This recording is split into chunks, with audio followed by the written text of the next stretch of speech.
Circumstances beyond your control. With that being said, let me crank this bus up and let's get this ride started.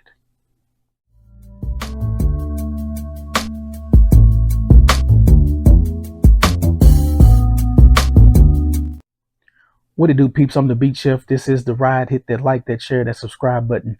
Hit that bell to get notified when I drop my next video. Hit that hype button to hype the video.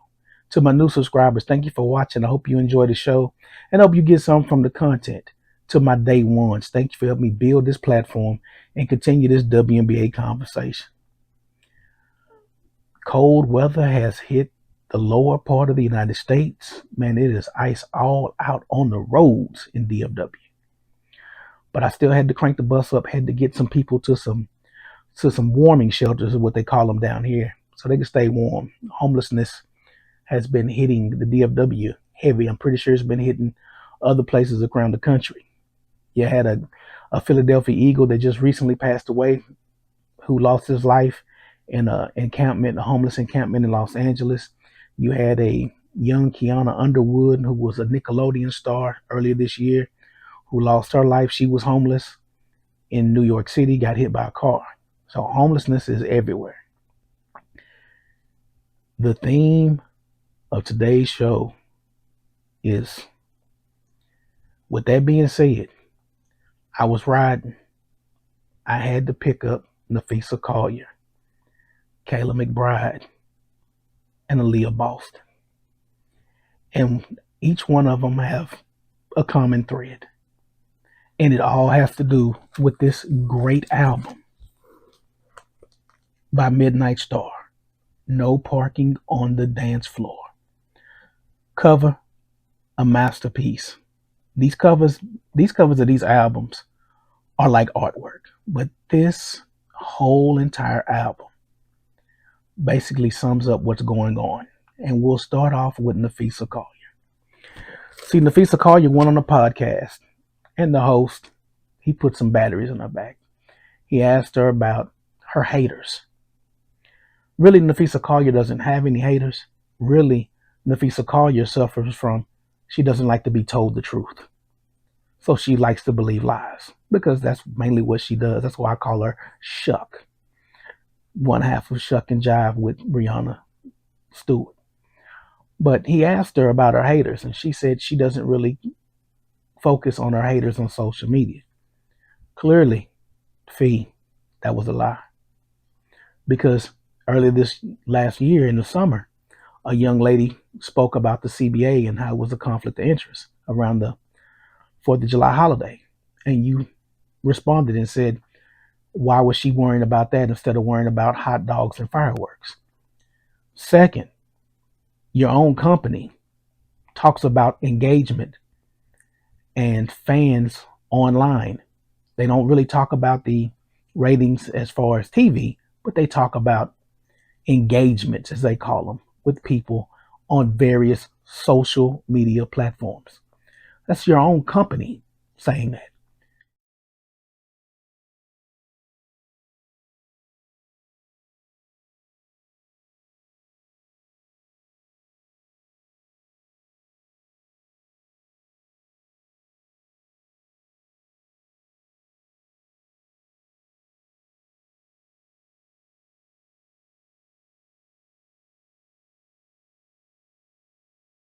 You just said a couple weeks ago that your company was sustainable. So clearly you don't understand the business model that your own company employs. Not surprising. We get it. You started a league to rival your main company. But I did notice this.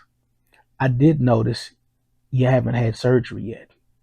I did notice that you only got one boot on. But if you need surgery on both ankles, why don't you have two boots on and you're walking around in a wheelchair? I saw you with Paige Beckers. Let's take a look.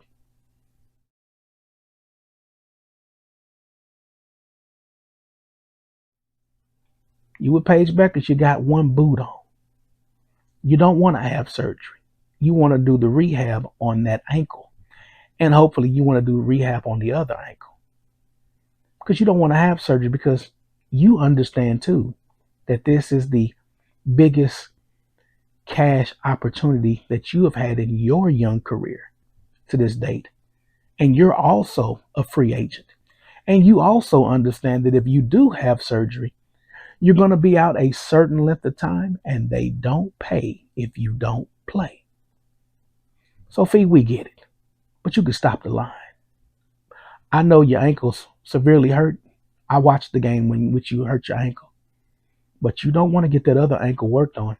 You don't want to have surgery, period. Because you want to be a viable option to get one of those high contracts, one of those $1 million contracts. So you didn't want to risk it while playing in an rival, which is rightfully so. I get it. But at least tell the truth.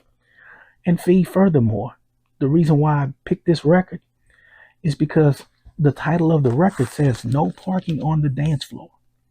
Fee, you can't dance with a bum leg and another bum ankle. So we're going to need you to get off the floor. Just stop talking. We don't need to hear you talk anymore. Just heal up, and hopefully they give you a job in the WNBA next year and you can hoop. And you can try to compete to get back on that top plateau, because we know the girl in the picture that I just showed has replaced you. The league has replaced you as one of the marquee players. But there's no parking on the dance floor. Fee, if you can't dance, you got to get on the wall. Hold the wall up with the rest of the scrubs. Don't get on the dance floor if you can't dance. And then we talk about Kayla Mcbride. When I heard the news about Kayla Mcbride, it did not surprise me. I made a video about Kayla Mcbride last year, coming off of Unrivaled, nicked up. She left Unrivaled last spring and went straight to Turkey to play for her team Fenerbahce. Played a couple games in their championship run, their playoff run, and then she came back to the WNBA in May. She missed the first few games of the 2025 season due to fatigue. She ended up playing 39 games, played well, but down the stretch you could see she was fading. She waited a couple weeks after the WNBA season ended this year when they got bounced out the playoffs by Phoenix, and she went back to Turkey, hooping once again. See, in one calendar year, Kayla Mcbride has played as many games as an NBA season. It's a lot of wear and tear on a woman's body, especially a female that is 33 years old. Kayla Mcbride turns 34 in the middle of this year, June, I think. Coming off that quad, that is the one fear WNBA teams have. That's why they're apprehensive about letting players go overseas. The Fever gave Kelsey Mitchell an extra 20,000 just to encourage her not to go overseas. Now that'll remain to be seen if she goes overseas and does this little tour that Project B quote is going to do in Tokyo. It's going to be interesting to see if she gives that money back, because that is an overseas play in the off season. So we'll have to watch that and see what happens from that. I don't think she want to give up 20,000, regardless, to a mythical league for going overseas and traveling and playing and picking up a basketball one time and then having to pony back that 20,000. I don't think she want to do that. But Kayla is in a bad spot. You're an older player, and you're on the cusp of being one of those high-paid players, arguably the second best player on the Minnesota Lynx, right behind Fee. Ironically, you got two women that are the stars of their team, along with Courtney Williams, and they're both injured. And injuries that could hamper them going into the offseason and getting a contract and having to miss time in the regular season. If you don't play, they don't pay. And Kayla's going to be 34, and this is big money time. The worst time to get a quad injury.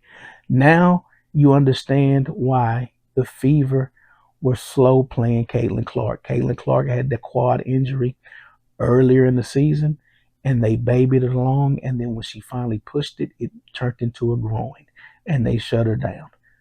just because of the same thing that happened to Kayla Mcbride. And Kayla Mcbride is an older player, way older than Caitlin Clark. Got Caitlin Clark by almost 10 years. Hard to come back from those injuries when you especially have to have surgery as an older player. But Kayla, this record applies to you as well. They had a classic song on this record called Slow Jam. You can't dance to Slow Jam with one leg. You're going to have to hold the wall with feet. I'm sorry. I like your game, but business is business. Please go over there, hold the wall with Fee. Fee over there struggling holding that wall, but she got to hold it. Like she got to close her mouth. Please go over there and hold the wall with Fee. And hopefully you come back from your injury 100% ready to rock. Aaliyah Boston. Aaliyah Boston is in by far the most dangerous situation you can be as a young player in the WNBA. And this is the only reason why. See, she plays in Unrivaled. Unrivaled is loaded with players that are free agents in the WNBA, along with a few younger players who are on their rookie deals, such as Paige Becker, Sonia Citron, Kiki Irifin. Dangerous place to be in. Just imagine you take some sharks from a big fish tank and you put their butts in a small fish tank with some guppies. That's Aaliyah Boston. That's Sonia Citron. That's Cameron Brink. That's Kiki Irifin. These players know on the other side of that door is no job. So when Brittany Griner, who lit Aaliyah Boston up, basically hit her with a neck slash, knocked the contacts out, and then went to the sideline like she hadn't done anything. Aaliyah Boston, you got to be very careful. Brittany Griner, you already got a history with Brittany Griner. Y'all got into it several times during the season when you played the Dream. The rules are still the same. You still took the ghetto mentality from the WNBA and took it over to Unrivaled. So now it's 3-on-3 where you're going to be exposed on defense. And this was a play where the ball wasn't even in reach of Brittany Griner. She just took a shot at you. Got to understand where Brittany Griner's at. Brittany Griner is on this record too. Aaliyah Boston. There's a song on here called Freakazoid. That's what you're dealing with. A freakazoid. She has everything to gain by you being out for any extended time during the season. If Cameron Brink goes down in this league, you go down. Any of these centers that are playing in Athletes Unlimited or in Unrivaled go down. That's an opportunity for her to get a veteran spot and big money. You got to keep that in mind when you're playing any of these players, because Brittany Griner has lit Sonia Citron up in the game already. She did it in the WNBA. The first meeting they played the Washington Mystics, and she did it the first week of Unrivaled. She's a dirty player. She knows she's on her way out, and she's trying to cash in on a payday by the expense of one of you younger players who's going to have a long, lengthy career and able to make more money than her. There's a bunch of players like this in the WNBA, and they're all in Unrivaled and Athletes Unlimited. Marina Mabrey is another one who is very dirty and has taken that same dirty play to Unrivaled, getting into it constantly with players.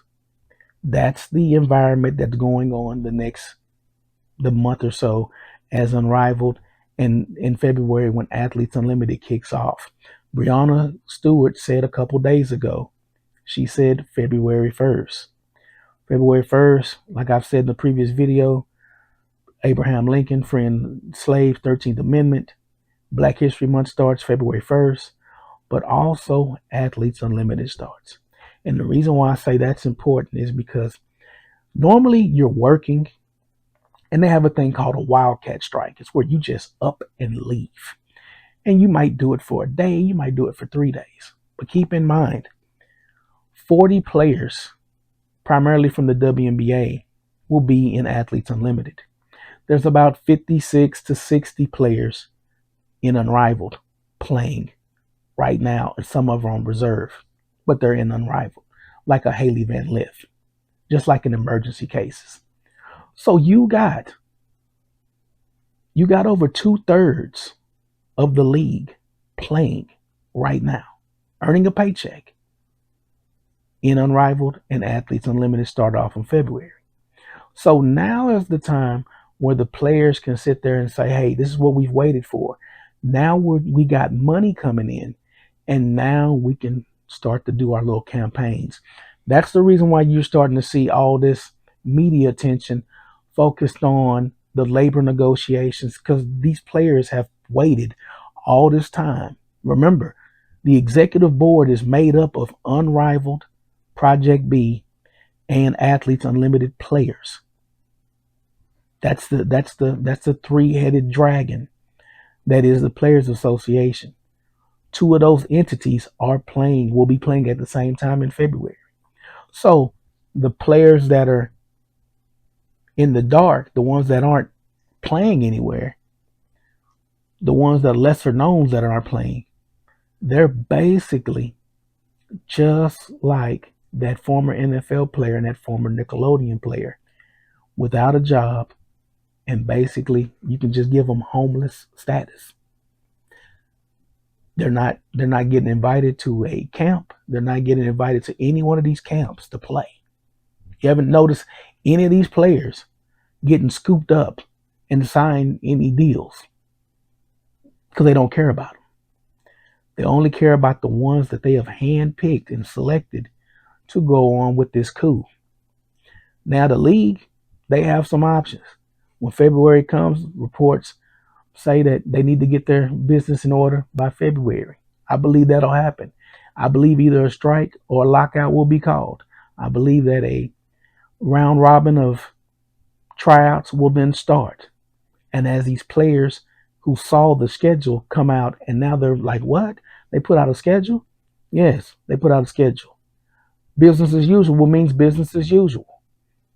And they'll start getting replacement players to come in.